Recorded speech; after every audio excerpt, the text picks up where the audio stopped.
एक दिल दहलाने वाली वारदात मेरठ से, जहां एक पत्नी ने अपने ही पति की हत्या कर दी। ये हत्या इतनी भयानक थी कि आपके भी रोंगटे खड़े हो जाएंगे। आखिर पत्नी ने अपने ही पति को मौत की नींद क्यों सुला दिया? देखिए ये रिपोर्ट। इस कहानी में एक पत्नी है, एक पति है और वो है जिससे एक शादीशुदा महिला प्यार करती है और पति को दरकिनार करती है। पति से पत्नी की बेवफाई तक तो ठीक है, लेकिन अपने आशिक के लिए पत्नी ने पति को जिस तरह से मौत की सजा दी, सुनेंगे तो आपका भी दिल दहल जाएगा। खौफ के मारे आप भी अपनी आंखें बंद कर लेंगे। इस चेहरे को गौर से देखिए। चेहरे पर मुस्कान है, नाम भी मुस्कान है, लेकिन इसके दिमाग में इतना बड़ा शैतान पल रहा था, शायद किसी को नहीं पता। बदतमीज लड़का साहिल उसे नशे करवा रहा है। जी फांसी होनी चाहिए। अब दूसरी तस्वीर देखिए। ये मुस्कान के पति हैं, नाम है सौरभ राजपूत, जो अब इस दुनिया में नहीं रहे। पत्नी मुस्कान के शैतानी फितूर से उनकी जान चली गई। ये वो तीसरी तस्वीर है, नाम साहिल है, जिसके प्यार के जाल में शादीशुदा महिला मुस्कान फंस गई और अपनी जिंदगी तबाह कर ली। इस खौफनाक वारदात का खुलासा तब हुआ जब मुस्कान अपनी मां से मिलने के लिए पहुंची। उसने वारदात के बारे में मां को बताया और फिर मुस्कान की मां ने सब कुछ पुलिस को बता दिया। उसने हमारे सामने आके कन्फेस करा था कि मैंने ऐसे ऐसे कर दिया है सौरभ को। हमने कहा, हम एकदम तुरंत थाने ले गए उसे। सीमेंट डाले जाने की वजह से शव को बाहर निकाल पाना संभव नहीं था। इस वजह से पुलिस ने शव वाले ड्रम को ही पोस्टमार्टम हाउस भेजा। महाराष्ट्र की नागपुर पुलिस ने अब तक 60 से अधिक लोगों को गिरफ्तार किया है। इस मामले में नागपुर पुलिस ने 3 पुलिस स्टेशन में 6 एफआईआर दर्ज की है और ये एफआईआर 1250 लोगों के खिलाफ है। नागपुर में हिंसा की जो तस्वीरें सामने आई हैं, उनकी बहुत बारीकी से गहन जांच पड़ताल के बाद ये सवाल उठ रहे हैं कि कश्मीर छाप पत्थरबाजी नागपुर में तो नहीं हुई। एनडीटीवी को महाराष्ट्र के गृह विभाग के उच्च स्तरीय सूत्रों से जो जानकारी मिली है, उसके मुताबिक नागपुर में पथराव का पैटर्न कश्मीर पथराव पैटर्न जैसा ही लग रहा है। यहाँ भी कश्मीर की तरह ही 4 घंटे में लोगों को संगठित कर लिया गया। उन तक इतनी जल्दी सारे संदेश भेज दिए गए। आसपास के पत्थरों से तुरंत हमला कर दिया गया। गाड़ियों में तोड़फोड़ का तरीका भी कश्मीर जैसा ही है। पुलिस को जानबूझकर निशाना बनाया गया, बल्कि महिला पुलिसकर्मियों को भी निशाना बनाया गया। इसलिए सुरक्षा और खुफिया एजेंसियां एक तरफ कश्मीर पथराव पैटर्न एंगल से भी जांच कर रही हैं, लेकिन साथ में पुलिस से लेकर राजनीतिक तबका तक, चाहे वो सत्ता में हो या विपक्ष में, सबका मानना है कि महिला पुलिसकर्मियों पर हुए हमले को लेकर कठोर एक्शन लेना चाहिए। देखिए, क्योंकि ये 2-3 जगह पे था जैसे मैंने बताया, और एक स्ट्रेच के अंदर और कुछ अलग जगह पे तो फोर्स अलग अलग फैली हुई थी हमारे कई अधिकारियों को, जिसमें महिला कर्मचारी हैं, उनको भी चोट लगी है। महिला पुलिस कर्मचारी के ऊपर अगर विनय भंग हुआ है तो बिल्कुल किसी को, जिन्होंने किया उनको नहीं छोड़ा जाएगा। जब पुलिस किसी आंदोलन करने का परमिशन देती है तो उसे ये देखना चाहिए कि वो एरिया सेंसिटिव है या नहीं है। इस मामले में एक एफआईआर में फहीम खान का नाम भी दर्ज है, जिसे गणेश पेठ पुलिस ने गिरफ्तार किया। फहीम खान पर आरोप है कि उसने एक तरफ लोगों को भड़काया तो दूसरी तरफ बजरंग दल के खिलाफ जाकर शिकायत की। लेकिन इससे भी संगीन आरोप ये है कि उसने महिला पुलिसकर्मी से बदसलूकी भी की। अब 21 मार्च तक पुलिस उससे पूछताछ करेगी। हिमाचल पावर कॉरपोरेशन के चीफ इंजीनियर विमल नेगी की मौत का मामला हिमाचल प्रदेश में गहरा गया है। परिवार कॉरपोरेशन के अधिकारियों पर प्रताड़ना का आरोप लगा रहा है। हिमाचल पावर कॉरपोरेशन के चीफ इंजीनियर विमल नेगी की मौत का मामला हिमाचल प्रदेश में गहरा गया है। परिवार कॉरपोरेशन पर प्रताड़ना का आरोप लगा रहा है। विमल नेगी का शव लेकर उनके परिजन हिमाचल पावर कॉरपोरेशन के 2 अधिकारियों को निलंबित करने की मांग कर रहे हैं। आरोप है कि एमडी हरिकेश मीणा और डायरेक्टर विद्युत देसराज ने चीफ इंजीनियर विमल नेगी को प्रताड़ित किया, जिसकी वजह से उन्होंने जान दी। हिमाचल पावर कॉरपोरेशन के चीफ इंजीनियर विमल नेगी 9 दिन से लापता थे। उनका शव भाखड़ा नागल डैम में बरामद हुआ। परिवार सीबीआई जांच की मांग कर रहा है। 2 दिन से मैं जा रही हूँ, 12 तारीख से मैं यूँ 18 तारीख तक सरकार की घूम घूम के थक गई। सीएम साहब ने बोला पहले आ जाते हम कर लेते। सीएम साहब ने बोला कि डीआईजी लेवल पे एसआईटी हम करेंगे गठित। डीजी उनको फोन कर दिया था उन्होंने मेरे सामने ही। बट उन्होंने जो एसआईटी की कमेटी अभी गठित करी ना, उसमें डीएसपी क्या करेगा? एसपी नहीं उसकी बात सुनेगा। परिवार की शिकायत है कि विभाग उन पर धांधली करने का दबाव डाल रहा था। समय रहते राज्य सरकार ने मामले को गंभीरता से नहीं लिया, जिसकी वजह से एक ईमानदार आदमी को यह कदम उठाना पड़ा। नवनियुक्त बिहार कांग्रेस अध्यक्ष राजेश कुमार का कहना है कि बिहार में आरजेडी के साथ गठबंधन को लेकर कोई भी फैसला पार्टी आलाकमान करेगा। उन्होंने कहा कि हर पार्टी को अपने संगठन को मजबूत करने की आजादी है। बिहार में विधानसभा चुनाव से ऐन पहले कांग्रेस ने अपना प्रदेश अध्यक्ष बदल दिया है।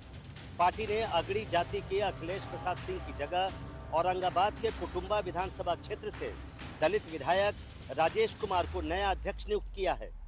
आरजेडी के साथी अब चुनाव लड़ेंगे, ये अब कंफर्म करेंगे। और कितनी सीटों पर चुनाव लड़ेंगे अभी हालांकि जल्दी। छोटी सवाल का छोटी जवाब, ये हमारा केंद्रीय नेतृत्व, हमारे वरीय नेता तय करते हैं। वो लोग का अपर लेवल का बात है, वो लोग जो तय करते होंगे। लोग तो अभी गठबंधन में हैं। ठीक है, ये तो है तो, लेकिन ये सब सारे हमारे वरीय नेता, चाहे केंद्रीय नेतृत्व, ये लोग का फैसला होता है। 1 महीने के भीतर कांग्रेस पार्टी ने बिहार में दूसरा बड़ा बदलाव किया है। 14 फरवरी को बिहार प्रभारी मोहन प्रकाश को हटाकर उनकी जगह युवा नेता अल्लावरू कृष्णा को प्रभारी बनाया गया। वैसे एक समय कांग्रेस में शामिल हो चुके निर्दलीय सांसद पप्पू यादव का कहना है कि बिहार में कांग्रेस को एक ऐसे जन नेता की जरूरत है जो पिछड़ी या अति पिछड़ी जाति से आता हो। बड़ा स्पेस है कांग्रेस के लिए, सभी जात के लोग कांग्रेस को लाइक करते हैं।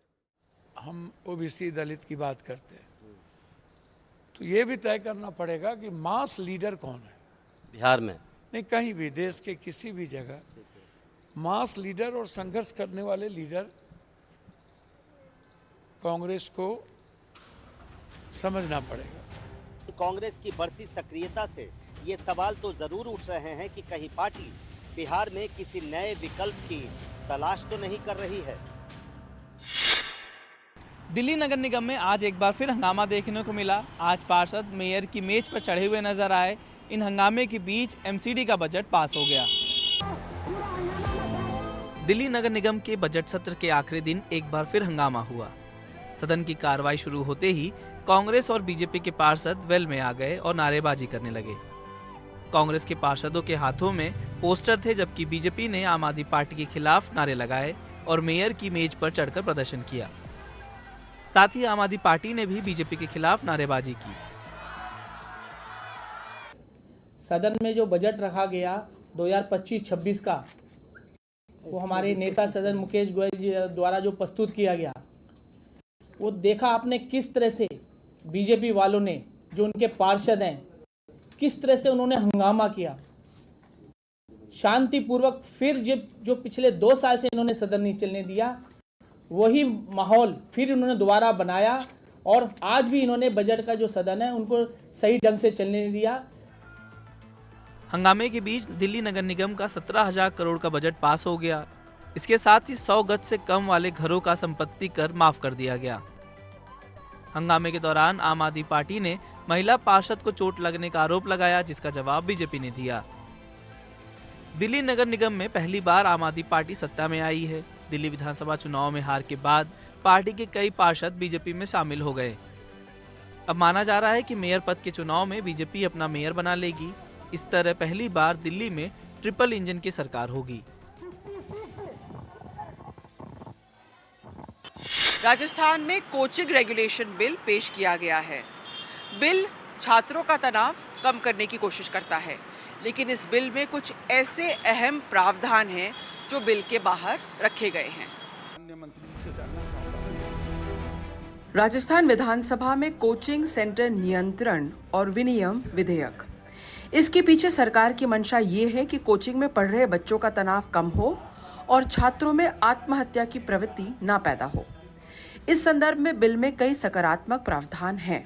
कोचिंग पे नियंत्रण रखने के लिए एक प्राधिकरण का गठन, हर जिले में कोचिंग पर निगरानी रखने के लिए समितियां, छात्रों के लिए मनोचिकित्सकों से परामर्श की सुविधा, उन छात्रों के लिए मदद जो क्लास में पिछड़ रहे हैं, एक दिन पढ़ाई से छुट्टी और मनोरंजन का आयोजन, छुट्टी के बाद एग्जाम नहीं रखना, कोचिंग सिर्फ 5 घंटे दिन में, और अगर कोई छात्र कोचिंग छोड़ना चाहे तो आसानी से फीस वापसी। लेकिन इस विधेयक में 2 अहम पहलू नहीं जोड़े गए हैं। बिल के पहले प्रारूप में सरकार ने कहा था कि 16 साल से कम उम्र के बच्चों को दाखिला कोचिंग में नहीं होना चाहिए और बच्चों के दाखिले से पहले एक एप्टीट्यूड टेस्ट लिया जाए। लेकिन ये अब अभिभावकों पे छोड़ दिया गया है कि वो एप्टीट्यूड टेस्ट दिलाना चाहते हैं या नहीं। ऑस्ट्रेलिया दौरे पर खराब प्रदर्शन के बाद कारण ढूंढने थे और कारण ढूंढा गया कि परिवार वालों को खिलाड़ियों के साथ नहीं रहने दिया जाएगा। लेकिन जीत ने काफ़ी कुछ बदल दिया है। चैंपियन ट्रॉफी के जीत के बाद बीसीसीआई का हृदय परिवर्तन होने वाला है और अब खिलाड़ियों के साथ उनके परिवार वाले भी रह पाएंगे। क्रिकेट फील्ड में कोहली की बेशुमार उपलब्धियां और क्रिकेट किंग की कामयाबियों पर ग्लैमर क्वीन अनुष्का की ये अदा। क्रिकेट फैंस के लिए विराट का खेल जिंदगी है तो मैदान पर अनुष्का की मौजूदगी रोमांच के उफान को मापने का पैमाना। विदेशी दौरों पर खिलाड़ियों के साथ उनकी पत्नियां और परिवार हों या नहीं, ये विवाद पुराना है, लेकिन इस विवाद में एक बार फिर जीत चैंपियन ट्रॉफी के चैंपियंस की होती दिख रही है। बीसीसीआई परिवार को लेकर अपनी ही हालिया सख्त नीति बदलने की सोच रहा है। खबर यह है कि बोर्ड अब विदेशी दौरों पर खिलाड़ियों को परिवार के मामले में कंट्रोल नहीं करेगा, बल्कि छूट देने जा रहा है। खिलाड़ी आवेदन कर अधिक समय परिवार को रखने की अनुमति ले सकते हैं। हाँ, आपको परिवार की जरूरत होती है, लेकिन आपको हर समय एक टीम की भी जरूरत होती है। हमारे समय में हम खुद से कहते थे, क्रिकेट बोर्ड द्वारा नहीं, कि दौरे का पहला भाग क्रिकेट होना चाहिए और दूसरे भाग में परिवार को भी आकर इसका आनंद लेना चाहिए। ऑस्ट्रेलिया दौरे पर बुरी तरह पिटने के बाद बीसीसीआई ने 10 सूत्री फरमान जारी किया था। इसमें विदेशी दौरों पर खिलाड़ियों के परिवार के रहने की अवधि सीमित करने की बात थी, लेकिन तब टीम हारी थी और बुरी तरह हारी थी। अब टीम 9 महीने में 2 आईसीसी ट्रॉफी की विजेता है, लिहाजा बीसीसीआई भी मेहरबान है। याद कीजिए, दिमाग पे जोर डालिए, फाइनल में कीवीज के साथ तनाव के लम्हों को। मैदान पे विराट, रोहित और उनकी आर्मी लड़ रही थी, तो हर उतार चढ़ाव के साथ फैंस के सैलाब के बीच स्टैंड में अनुष्का और रितिका के इमोशंस, उनके रिएक्शंस मैच के तापमान को माप रहे थे। इन्हीं लम्हों में क्रिकेट और भी ज्यादा समृद्ध हो रहा था।